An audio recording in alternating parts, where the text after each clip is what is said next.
Hello everyone.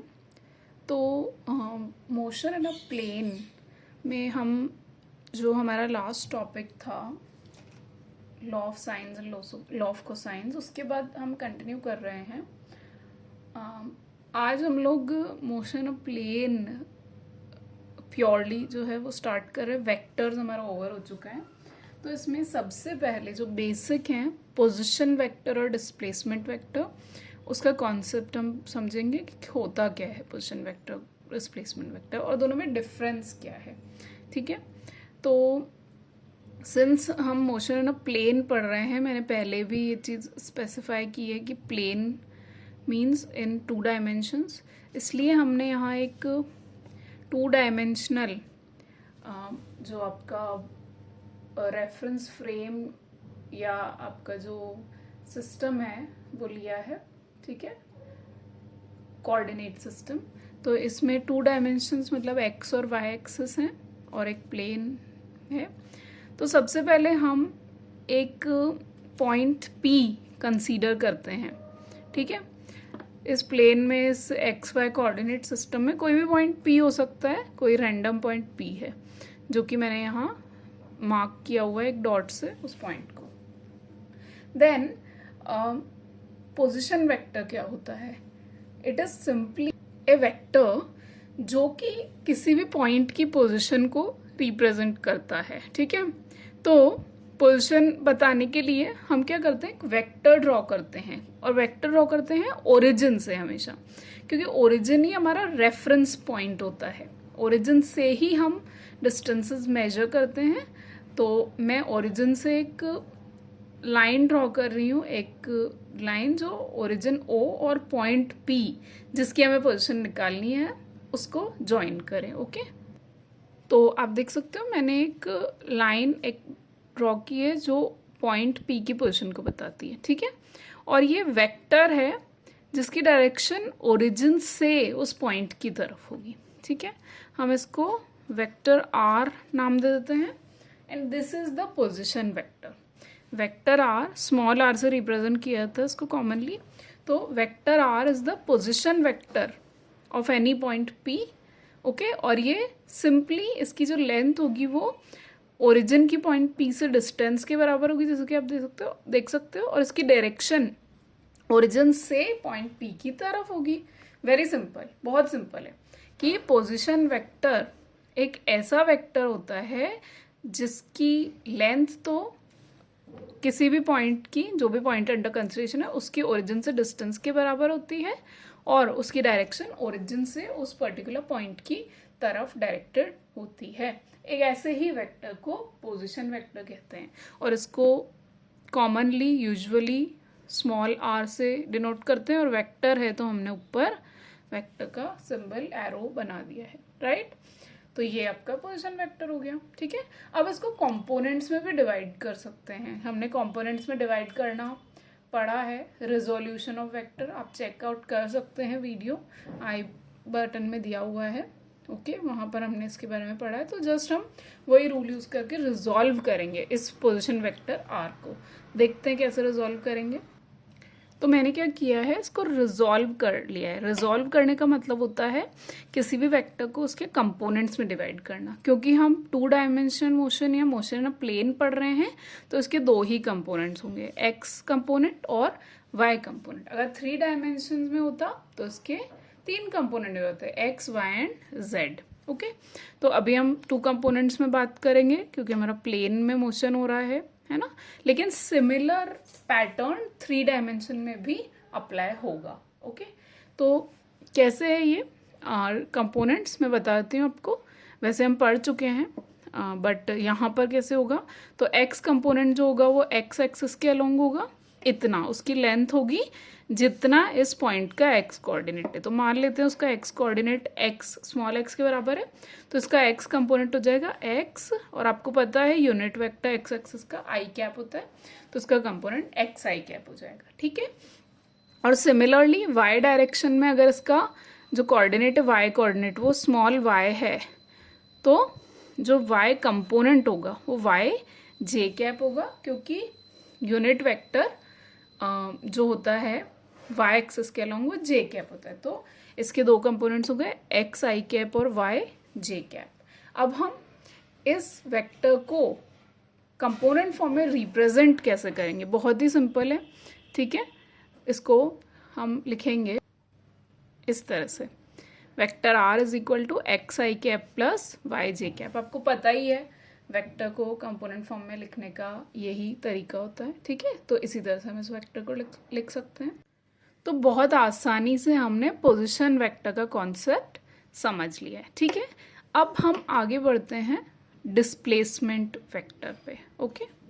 तो उसके लिए मैं क्या करती हूँ, डिस्प्लेसमेंट वेक्टर, क्योंकि डिस्प्लेसमेंट वेक्टर हमेशा डिस्प्लेसमेंट को रिप्रेजेंट करता है, जैसा कि उसके हेडिंग से या उसके नाम से ही क्लियर है, डिस्प्लेसमेंट को रिप्रेजेंट करता है, ठीक है। तो डिस्प्लेसमेंट वेक्टर मतलब अगर कोई ऑब्जेक्ट दो पॉइंट्स के बीच में मूव कर रहा है, मतलब उसका डिस्प्लेसमेंट हो रहा है, तो उस डिस्प्लेसमेंट को रिप्रेजेंट करने वाला वेक्टर, ठीक है। इसका मतलब हमें इस कोऑर्डिनेट सिस्टम में अब दो पॉइंट्स चाहिए। अभी तक हम एक ही पॉइंट के साथ काम करते क्योंकि हम उसकी पोजीशन निकाल रहे थे, अब हमें दो पॉइंट्स की जरूरत होगी। तो मैं कोई एक और पॉइंट पी डैश ड्रॉ कर देती हूँ इस सिस्टम में। पी हमारा पहला पॉइंट है और पी डैश हमारा दूसरा पॉइंट। तो आप लोग देख सकते हो पी और पी डैश दोनों पॉइंट्स हैं। इसका मतलब ऑब्जेक्ट, मान लेते हैं ऑब्जेक्ट पी से पी डैश को मूव कर रहा है, ठीक है। तो हम इसका डिस्प्लेसमेंट फाइंड आउट करना चाहते हैं। तो जैसे मैंने पॉइंट पी का पोजीशन वेक्टर ड्रॉ किया था, उसी तरह से पॉइंट पी डैश का भी कर सकते हैं।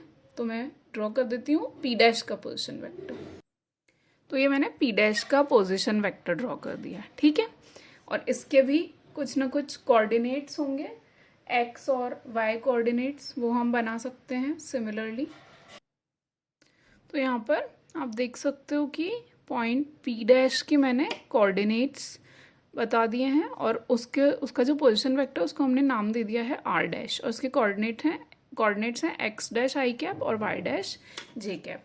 तो बहुत इजीली हम, जैसे हमने पी का पोजीशन वेक्टर का इक्वेशन लिखा था विच वॉज इक्वेशन 1, उसी तरह से हम क्यू के पोजीशन वेक्टर की इक्वेशन लिख सकते हैं। Vector R dash is equal to X dash I cap plus Y dash J cap, है ना। बहुत ही सिंपल है। पोजीशन वेक्टर को हमने उसके कोऑर्डिनेट्स में रिजॉल्व कर दिया है, ऑलराइट। तो आप लोग ये समझिए कि यहाँ जो R है वो पॉइंट P की पोजीशन को बता रहा है और R dash point P dash की पोजीशन को बता रहा है, ठीक है ना। तो अब अगर मुझे डिस्प्लेसमेंट निकालना है ऑब्जेक्ट का कि P से P डैश तक जाने में वो कितना डिस्प्लेस हुआ है, P से P डैश तक मूवमेंट में वो उसका डिस्प्लेसमेंट कितना हुआ है, तो हम किसी भी ऑब्जेक्ट का डिस्प्लेसमेंट कैसे निकालते हैं। बहुत सिंपल सा रूल होता है डिस्प्लेसमेंट निकालने का कि final position minus initial position, उससे हमें डिस्प्लेसमेंट मिल जाता है। तो वो ही रूल हम यहाँ पे अप्लाई करेंगे डिस्प्लेसमेंट वेक्टर निकालने के लिए। तो हमें सिंपली कुछ भी नहीं करना है, जो वेक्टर P और P डैश को ज्वाइन करता है वो ड्रॉ कर देंगे और वो ही डिस्प्लेसमेंट वेक्टर होगा, ओके। तो आप देख सकते हो मैंने यहाँ P से P डैश की तरफ एक वेक्टर ड्रॉ किया है, ये ही डिस्प्लेसमेंट वेक्टर डेल्टा R है और उसकी डायरेक्शन ऑब्वियसली डिस्प्लेसमेंट की डायरेक्शन में होगी। ऑब्जेक्ट का डिस्प्लेसमेंट P से P डैश की हो रहा है तो उसकी डायरेक्शन P से P डैश की तरफ होगी। Delta R is known as the displacement vector. तो ये तो हमने डायग्रामेटिकली बनाया है। अब इसको मैथमेटिकली इसका इक्वेशन भी हम इजीली निकाल सकते हैं, जैसे कि मैं बता रही थी अभी आपको कि डिस्प्लेसमेंट वेक्टर वो होता है जो डिस्प्लेसमेंट को रिप्रेजेंट करता है। तो सिंपली हमें डिस्प्लेसमेंट निकालना है ऑब्जेक्ट का पॉइंट P से P डैश के बीच में। और डिस्प्लेसमेंट कैसे निकालते हैं, it is nothing but final position that is R dash minus initial position. Object की इनिशियल पोजिशन P थी और फाइनल P डैश थी, तो फाइनल माइनस इनिशियल पोजिशन हमने कर दिया है। That will give us the displacement of this object. Very simple, ठीक है। तो अब हम क्या करते हैं, वैल्यूज पुट कर देते हैं वेक्टर R और वेक्टर R डैश की, ठीक है। तो हमें वेक्टर डेल्टा R मिल जाएगा इजीली, है ना। तो वेक्टर आर डैश की वैल्यू क्या है यहाँ पर, वो है X dash I cap plus Y dash J cap, ठीक है, माइनस वेक्टर आर की वैल्यू है X I cap plus Y J cap. अब जैसे कि हम हमेशा सॉल्व करते हैं उसी तरह से हम इस इक्वेशन को सिंप्लीफाई कर लेंगे। जो आई कैप वाली टर्म्स है उनको एक साथ कर लेते हैं, यानी कि वो होगा एक्स डैश माइनस एक्स, ठीक है, और आई कैप कॉमन है, प्लस ये एक्स डैश माइनस एक्स है आई कैप, ओके, प्लस और Y dash minus Y J cap. यहाँ पे मैंने जे कैप कॉमन ले लिया है, तो इस इक्वेशन का फॉर्म कुछ ऐसा होगा, राइट। तो ये आपकी इक्वेशन है। अभी हम क्या कर रहे हैं, यहाँ एक्स डैश माइनस एक्स को डेल्टा एक्स लिख रहे हैं, बिकॉज ये चेंज इन एक्स कंपोनेंट बता रहा है, ऑब्जेक्ट के एक्स कंपोनेंट में कितना चेंज हुआ है। और वाई डैश माइनस वाई को डेल्टा वाई लिख सकते हैं, या डेल्टा जो है ना वो स्मॉल चेंज या चेंज को रिप्रेजेंट करता है, बेसिकली डेल्टा, ओके। तो इससे हमें क्या मिलता है, डेल्टा आर वेक्टर जो कि डिस्प्लेसमेंट वेक्टर है, उसको हम लिख सकते हैं delta X I cap, that is X dash minus X, plus delta Y J cap, ठीक है। तो इस तरह से हमने पोजीशन वेक्टर्स, दोनों पॉइंट के पोजीशन वेक्टर का डिफरेंस निकाल के displacement vector delta R find out कर दिया है। तो यहाँ डेल्टा एक्स है वो X component of displacement vector है, और वो कौन सा है, वो ये वाला है, it represents the difference in the x components of point P and P dash. और इसी तरह से जो वाई कंपोनेंट्स का डिफरेंस है, ये स्मॉल डिफरेंस है, वो डेल्टा वाई है, Y component of the displacement vector, right, okay. अब position vector displacement vector complete हो गया है, ठीक है, हमने फाइंड आउट कर लिया है, उनके कंपोनेंट्स भी फाइंड कर लिए। अब हम बात करते हैं अपने वेलोसिटी वेक्टर की, है ना। वेलोसिटी भी एक वेक्टर है, तो हम अगर हमारे पास डिस्प्लेसमेंट है तो हम इजीली वेलोसिटी निकाल सकते हैं, ठीक है ना, क्योंकि आपको पता है एवरेज वेलोसिटी क्या होता है, what is the formula for average velocity. Previous chapters में हमने पढ़ा हुआ है, आप चेकआउट कर सकते हैं। मोशन वाला जो बेसिक्स है मोशन के, हमने वीडियो का लिंक दिया हुआ है आपको यहाँ आई बटन में, प्लीज गो एंड चेक। तो एवरेज वेलोसिटी होता है the displacement of object divided by the time interval taken or in which the displacement is taking place. So average velocity is nothing but displacement upon the time taken for that displacement to take place. Okay, तो इस हिसाब से हम delta R by delta T लिख सकते हैं average velocity को। और डेल्टा आर का फॉर्मूला हमने ऊपर इस इक्वेशन में निकाला है, वो वैल्यू यहाँ पुट कर देते हैं। तो बेसिकली वो क्या होता है, delta X I cap plus delta Y J cap divided by delta T, यही होगा delta R by delta T. और अगर हम सेपरेट करना चाहें कर सकते हैं, तो आपके पास होता है delta X by delta T I cap plus delta Y by delta T and J cap, जो कि यूनिट वेक्टर है, ठीक है। तो इस तरह से आप इसको बता सकते हैं, this is the average velocity, ठीक है। और अगर हम ऐसे देखें तो ये delta X by delta T एक तरह से एक्स कंपोनेंट हो गया एवरेज वेलोसिटी का। इट्स ऑल अबाउट कंपोनेंट्स, है ना, बार बार हम कंपोनेंट्स, क्योंकि हर वेक्टर को आप कंपोनेंट्स में रिप्रेजेंट कर सकते हो, तो यहाँ भी आप कंपोनेंट्स बता सकते हो।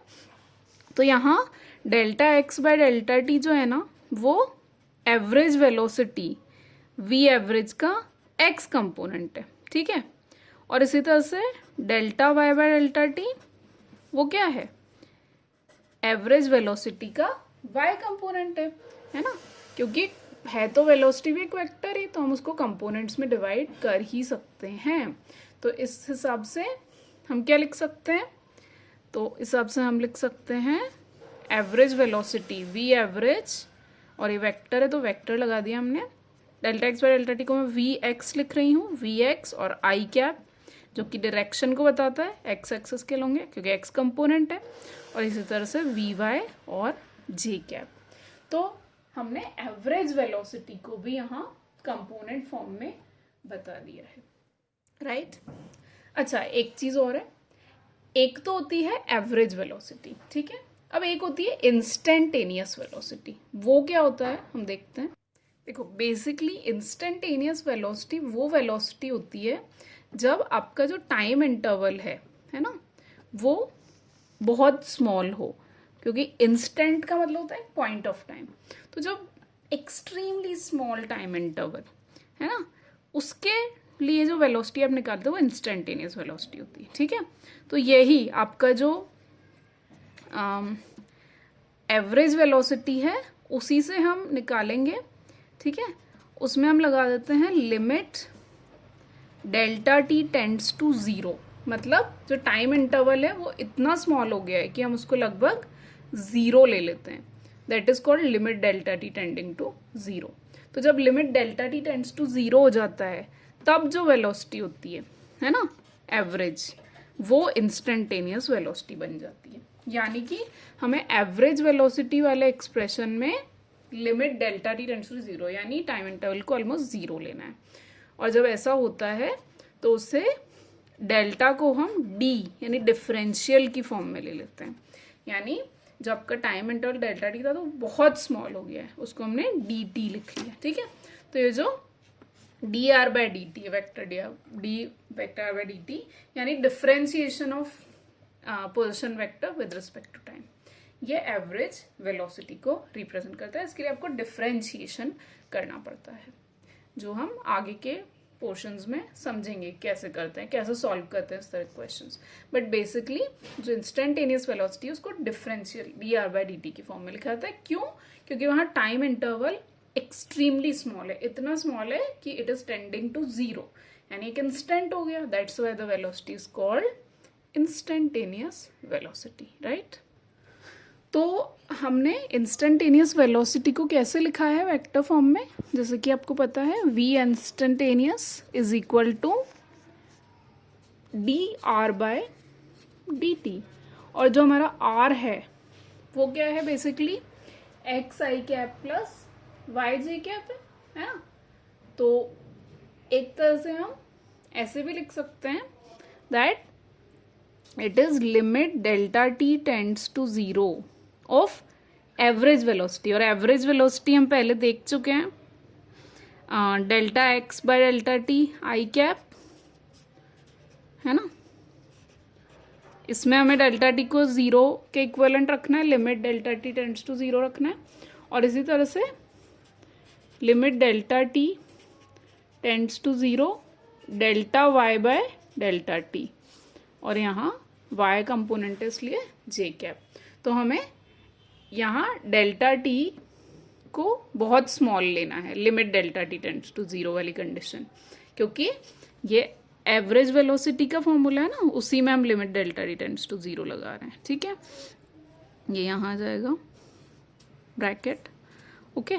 तो इससे क्या होता है, आपके पास limit delta T tends to zero लगाओगे आप जब, तो आता है delta X by delta T क्या बन जाएगा, D X by D T, है ना। वही जो मैंने बताया limit delta T tends to zero का कॉन्सेप्ट। और इसी तरह से delta Y by delta T क्या बन जाएगा, D Y by D T, है ना। तो कहने का मतलब है कि इंस्टेंटेनियस वेलोसिटी को भी आप कंपोनेंट्स के फॉर्म में लिख सकते हो, है ना। यहाँ जो D X by D T है वो एक्स कंपोनेंट है इंस्टेंटेनियस वेलोसिटी का, ओके। और जो D Y by D T है वो वाई कंपोनेंट है इंस्टेंटेनियस वेलोसिटी का। तो इस तरह से आप इंस्टेंटेनियस वेलोसिटी को भी कंपोनेंट्स में डिवाइड करके लिख सकते हो। और जैसे आप किसी भी वेक्टर का मैग्नीट्यूड निकालते हो, वैसे इंस्टेंटेनियस वेलोसिटी या एवरेज वेलोसिटी वेक्टर का भी निकाल सकते हो। कंपोनेंट से मैग्नीट्यूड निकालना हमने सीखा है।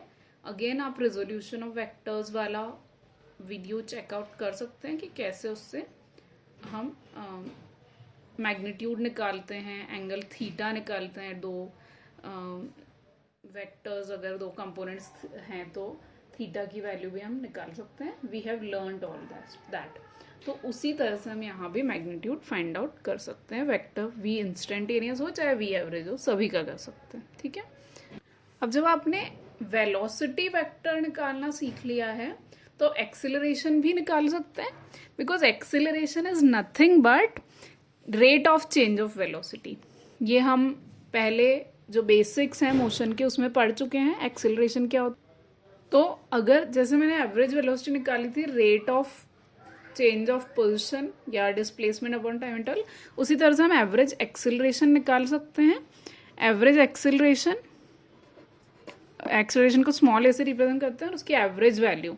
Average acceleration will be nothing but change in velocity upon time taken. ठीक है. तो delta V by delta T, जैसे कि मैंने पहले बताया डेल्टा स्मॉल चेंज को रिप्रेजेंट करता है. So delta V by delta T आपका एक्सिलरेशन, एवरेज एक्सिलरेशन का फॉर्मूला हो जाएगा. ठीक है. और हम एवरेज एक्सिलरेशन को उसके कंपोनेंट्स फॉर्म में लिखते हैं अगर, तो delta V X I cap X component होता है और V Y J cap Y component होता है. तो delta V by delta T. ठीक है. और अगर हम इन कंपोनेंट्स को मतलब ब्रैकेट ओपन करके लिखें तो delta V X by delta T I cap plus delta V Y by delta T और जे कैप. ठीक है. तो ऑब्वियसली यहाँ delta V X by delta T जो है वो एक्स कंपोनेंट बता रहा है एक्सिलरेशन का, और delta V Y by delta T Y component of acceleration है. क्यों? क्योंकि delta V X by delta T represents change in X component of velocity with time और delta V Y by delta T represents change in Y component of velocity with time. ठीक है. तो इसलिए ये acceleration को ही represent कर रहे हैं, है ना.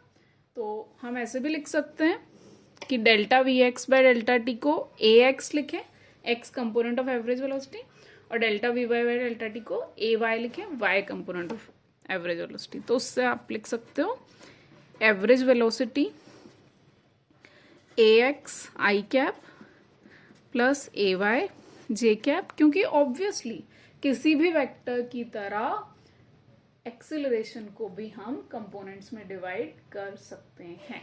ठीक है. तो ये तो हुआ एवरेज एक्सिलरेशन. अब बात करते हैं इंस्टेंटेनियस एक्सिलरेशन की. जैसे हमने इंस्टेंटेनियस वेलोसिटी निकाली थी वैसे ही इंस्टेंटेनियस एक्सिलरेशन. मैं बता दूं आपको वापस, यहाँ ए एक्स क्या है आपका delta V X by delta T है और ए वाई हमने लिया है delta V Y by delta T को कंपोनेंट्स हैं ये वाई एक्स और वाई कंपोनेंट्स. ठीक है. ओके. चलिए अब इंस्टेंटेनियस एक्सेलरेशन की बात करते हैं. तो जैसे इंस्टेंटेनियस वेलोसिटी निकालते हैं limit delta T tends to zero रख के, वैसे ही इंस्टेंटेनियस एक्सेलरेशन भी निकाल सकते हो आप. ठीक है. तो ए इंस्टेंटेनियस एक्सेलरेशन है. तो A instantaneous it is nothing but rate of change of velocity only, but the time interval will be very small, that is limit delta t tends to 0 and for that time interval rate of change of velocity. ठीक है. तो यहाँ मैं delta we को जैसे कि हम पहले ही पढ़ चुके हैं वी एक्स आई कैप और वी वाई जे कैप लिख रही हूँ, पहले भी हमने यूज़ किया है, ये वही चीज़ मैं यहाँ यूज़ कर रही हूँ. तो limit delta T tends to 0 और V X by delta V X by delta T है ना, और आई कैप प्लस इस तरह से वाई कंपोनेंट के लिए भी होगा डेल्टा टी टेंड्स टू 0. तो limit delta T tends to 0 delta V Y by delta T और ये क्या होगा आपका जे कैप. ठीक है. तो जब limit delta T tend to 0 होता है तो वो क्या हो जाता है डी बाई डी टी हो जाता है ना. पहले भी हम बात कर चुके हैं. तो यहाँ हम लिख सकते हैं इसको limit delta T tends to 0. अच्छा, मैं इस पर वेक्टर भी लगाऊंगी क्योंकि वेक्टर क्वांटिटी है एक्सेलरेशन, चाहे वो इंस्टेंटेनियस हो चाहे वो एवरेज हो, दोनों ही वेक्टर है. तो all in all overall limit delta tends to 0 delta V X by delta T को हम क्या लिख सकते हैं डी vx/dt, और क्योंकि डायरेक्शन बता रहा है आई कैप तो वो तो लिखना ही पड़ेगा।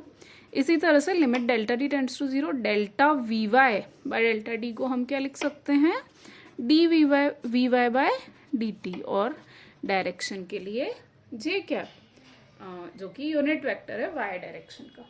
ठीक है, यहाँ जो D V X by D T है वो क्या है, again X component of instantaneous acceleration, और D V Y by D T क्या है, ये है Y component of instantaneous acceleration. Obviously किसी भी वेक्टर की तरह हमने इनको जो है कंपोनेंट्स में एक्सेलरेशन को भी डिवाइड कर दिया है, वेरी सिंपल है ना।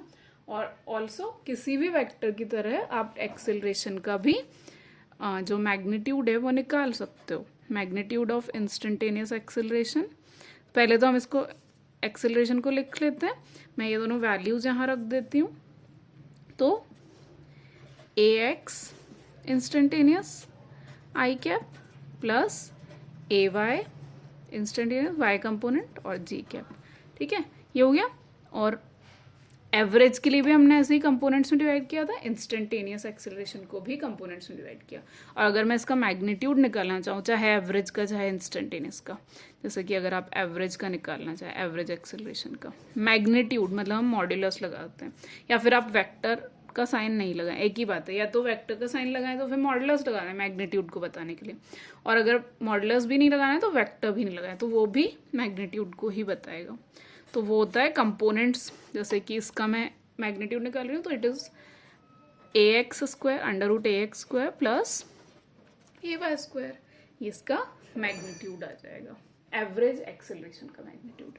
इसी तरह से आप एवरेज वेलोसिटी का भी मैग्नीट्यूड निकाल सकते हैं, इंस्टेंटेनियस वेलोसिटी का भी मैग्नीट्यूड निकाल सकते हैं। किसी भी वेक्टर का मैग्नीट्यूड निकालने का फॉर्मूला होता है √square of x component plus square of y component. अगर 3 डायमेंशन में है तो स्क्वायर ऑफ z कंपोनेंट भी इस टर्म में ऐड हो जाएगा, ठीक है।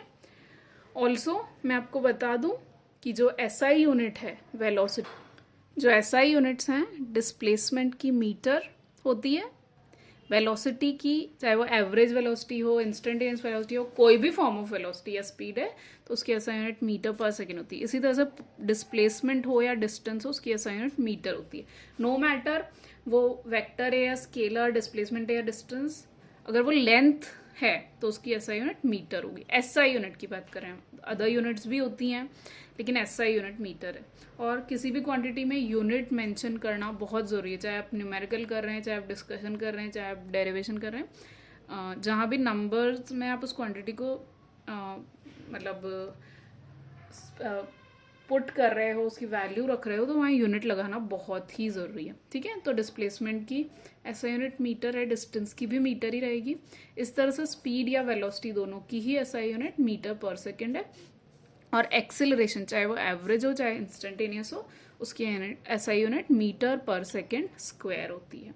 कभी भी आपको SI यूनिट याद नहीं रहती है तो आप फॉर्मूला से निकाल सकते हो SI यूनिट। जैसे कि मैं एक सिंपल तरीका बताती हूँ, मान लो आपको पोजीशन या डिस्टेंस की SI यूनिट निकालनी, तो डिस्टेंस क्या होता है, सिंपली लेंथ होता है, तो वो तो आपको नोन है।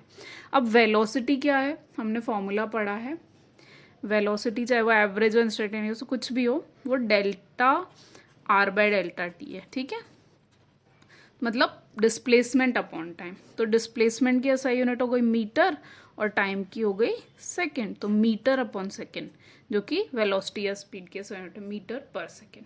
अब अगर एक्सेलरेशन की निकालनी है तो हमें पता है एक्सेलरेशन क्या होता है, वो होता है डेल्टा v/Δt, है ना, rate of change of velocity. तो v वेलोसिटी की है मीटर पर सेकेंड अपॉन टाइम की है सेकेंड, तो metre upon second square, metre पर सेकेंड स्क्वायर, वो एक्सेलरेशन की यूनिट है। इस तरह से आप, अगर आपको यूनिट याद नहीं है तो डिराइव भी कर सकते हो। Okay, this is all for position vector, displacement vector and acceleration vector. We will learn some more things in the next video. Till then, please like, share and subscribe the videos and the channel, and please give your feedback in the comments. See you soon with some new topics and new explanations. Thank you.